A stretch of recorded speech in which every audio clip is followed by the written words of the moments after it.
लोकसभा चुनाव 2024 खत्म हो चुका है। यूपी में एनडीए गठबंधन को करारी हार का सामना करना पड़ा है। वहीं समाजवादी पार्टी और कांग्रेस गठबंधन सबसे ज्यादा सीटें जीतने में कामयाब रहा। अब दोनों गठबंधनों की नजर प्रदेश में होने वाले आगामी विधानसभा चुनाव पर है। लोकसभा चुनाव में कई ऐसे विधायक रहे जिन्होंने विधायक रहते हुए सांसदी का चुनाव लड़ा और जीत गए, जिसके कारण यूपी में 9 सीटों पर विधानसभा का उपचुनाव होना है। इनमें से 4 सीटें समाजवादी पार्टी के पास थीं, जबकि 5 सीटें बीजेपी के पास थीं।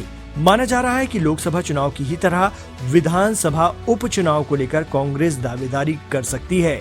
मीडिया रिपोर्ट्स की माने तो लोकसभा चुनाव के बाद कांग्रेस विधानसभा उपचुनाव में भी अपनी दावेदारी ठोकने वाली है। मौजूदा 9 सीटों पर होने वाले उपचुनाव में अनुपात के हिसाब से कांग्रेस पार्टी अपनी दावेदारी रखेगी। इसके अलावा आने वाले दिनों में अगर ये सीटें बढ़ती हैं, तो उसी अनुपात में कांग्रेस और समाजवादी पार्टी में सीटें तकसीम होंगी। इस लोकसभा चुनाव में 14 सीटें ऐसी थीं जहां अलग अलग दलों के विधायक चुनाव लड़ रहे थे। इनमें से 9 विधायकों ने जीत दर्ज की है। प्रयागराज जिले की फूलपुर, अलीगढ़ जिले की खैर, गाजियाबाद, मिर्जापुर जिले की मंझवा, मुजफ्फरनगर जिले की मीरापुर, अयोध्या जिले की मिल्कीपुर, मैनपुरी जिले की करहल, अंबेडकर नगर जिले की कटेहरी और मुरादाबाद जिले की कुंदरकी विधानसभा सीट पर उपचुनाव होना है।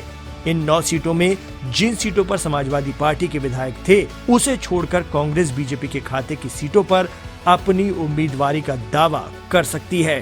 कांग्रेस पार्टी के प्रदेश प्रवक्ता अंशु अवस्थी ने एक चैनल से बातचीत में कहा कि जनता ने हमारे गठबंधन पर मुहर लगाई है, इसीलिए ये गठबंधन आगे भी चलेगा। आने वाले दिनों में होने वाले विधानसभा चुनाव में हम समाजवादी पार्टी के साथ मिलकर विधानसभा का चुनाव लड़ेंगे। अभी फिलहाल 9 सीटों पर ये चुनाव होना है और अगर सीटें और बढ़ती हैं, तो उसी हिसाब से हम सामंजस्य के अनुरूप और सीटों पर विधानसभा का चुनाव लड़ेंगे। कांग्रेस प्रवक्ता ने आगे कहा कि हम 2027 के विधानसभा चुनाव के पहले बीजेपी को विधानसभा का सेमीफाइनल आने वाले उपचुनाव में दिखाएंगे।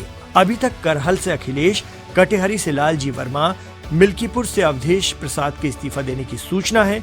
इसके अलावा विधान परिषद से जितिन प्रसाद ने भी इस्तीफा दे दिया है। लोकसभा चुनाव के नतीजों के बाद खाली सीटों पर उपचुनाव में सियासी दलों, खासतौर पर समाजवादी पार्टी और सत्तारूढ़ बीजेपी की रणनीति की परीक्षा भी होगी।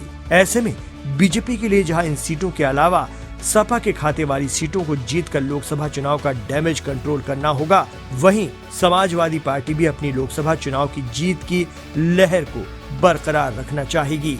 इसके साथ ही इन सीटों पर उपचुनाव से गठबंधन के सहयोगियों के बीच भी तालमेल की परीक्षा होगी। बिजनौर से सांसद बनने वाले चंदन चौहान मीरापुर से आरएलडी के विधायक थे। अब ये सीट उपचुनाव में भी आरएलडी के खाते में जाएगी। बीजेपी आरएलडी के तालमेल की यहाँ परीक्षा होगी।